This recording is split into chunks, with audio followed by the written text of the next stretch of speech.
Hello friends, स्वागत आहे तुमचं आपल्या यूट्यूब चॅनलवर। तर बघा, आता सकाळचे 8 वाजलेले आहेत आणि आम्हाला जरा उठायला उशीर झाला होता, त्यामुळं मग सगळ्या कामाला पण उशीर झाला बघा।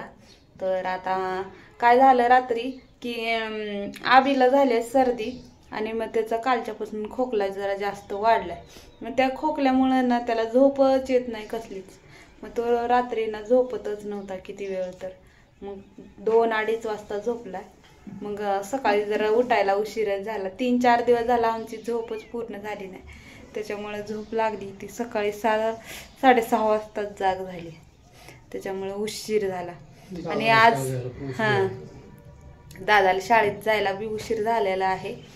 आणि आज आहे मार्गशीर्ष महिन्यातला पहिला गुरुवार, मग माझा पण उपवास राहतो, त्याच्यामुळे आता बाकीचं कामं पण राहिल्यात। मी सगळी कामं आवरून घेते आणि आता ह्यानी जाणार ते कामाला। ह्याला आज काय नाश्ता आहे काहीच केला नाही, आज नुसते बिस्किट खाऊन जातील। मग 12 वाजेपर्यंत मी स्वयंपाक करते, मग तर येतील परत जेवायला।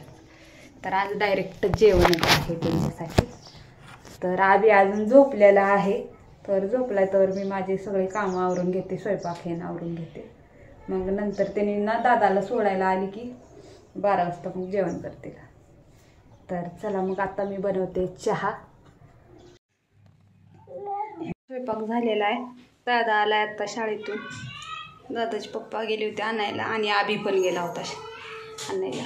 तर आता इथं मी चपात्या बनवलेल्या आहेत आणि आज काय सुकी भाजी बनवायला नाही।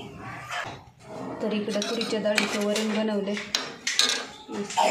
इकडं दूध ठेवलंय तापवायला।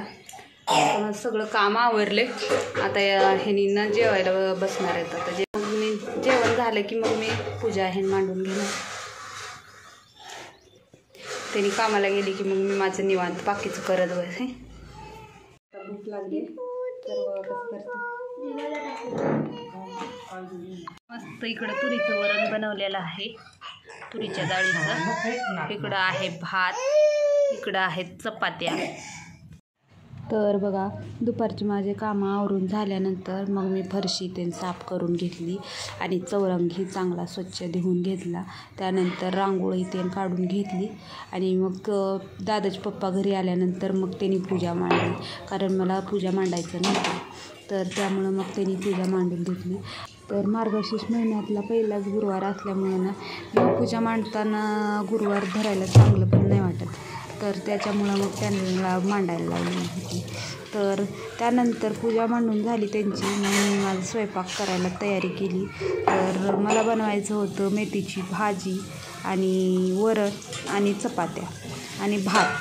तर मी प्रसादाला काही माझं हातचं केलेलं प्रसाद चालणार नव्हता, त्यामुळे नाही केले।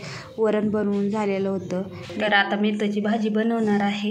इकडे चपात्या तयार झाली। तर बघा, मेथीची भाजी धुवून घेतली आता ही भाजी मी तव्यातच बनवणार आहे। आता या तव्यात 2 चमचे तेल टाकून घेते। ह्याच्यामध्ये मी पहिलं मिरच्या भाजलेल्या होत्या तव्यामध्ये। तर आता तेल चांगलं गरम होऊ देते। तर आता तेल गरम झाले, जिरे टाकून घेते, मोहरी, जिरे मोहरी चांगली तडतडू द्यायचं।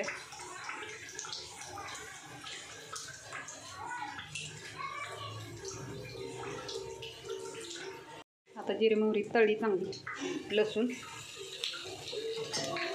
मी उगाच सप्पक बनवणार आहे मेथीची भाजी।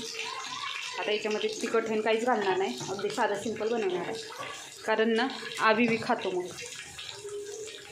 तिखट केली की मग फक्त मोठेच खातात, मग बारीक केले तर तसंच थोडीशी सप्पक केली ना भातामध्ये भाजून चारता येते त्याला। तर आता मेथीची भाजी घालून घेते मी तव्यामध्ये। तर आता मेथीची भाजी चांगली परतून घेते।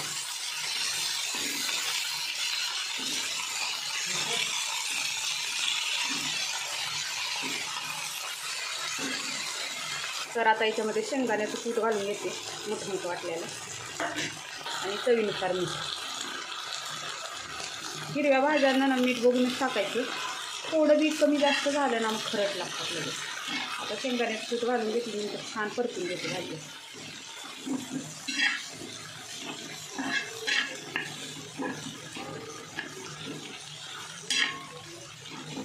आणि आता याला एक 5 मिनिट ताट घालून चांगली शिजवून घेते. तुम्ही ना ह्याच्यामध्ये मुगाची डाळ बी घालू शकता, खूप छान लागते मुगाची डाळ पुन्हा. म्हटलं संध्याकाळचा टाईम आहे, जास्त सरत नाही काय नाही, त्याच्यामुळे मी असे नुसती न डाळ टाकायची.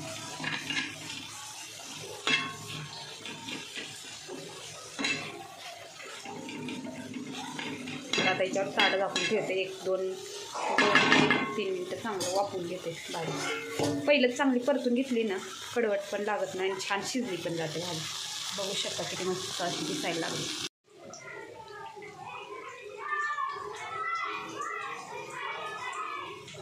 तर मस्त अशी आपली मेथीची भाजी तयार झालेली आहे.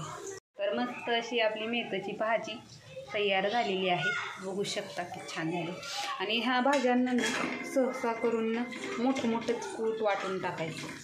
थोडंसं मोठं टाकलं ना छान लागतं. तर बघू शकता आपली भाजी किती मस्त झाली.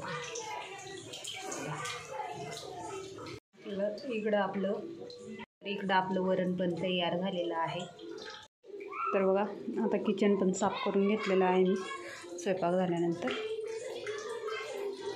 तर दादाच्या पप्पाने बनवलेला होता थोडासा शिरा, त्यांनी तेवढंच निवदापुरतं ते केलेलं होतं, तर तेवढं दाखवलं आणि मग जेवण करून घेतलं आम्ही. जर व्हिडिओ आवडला तर लाईक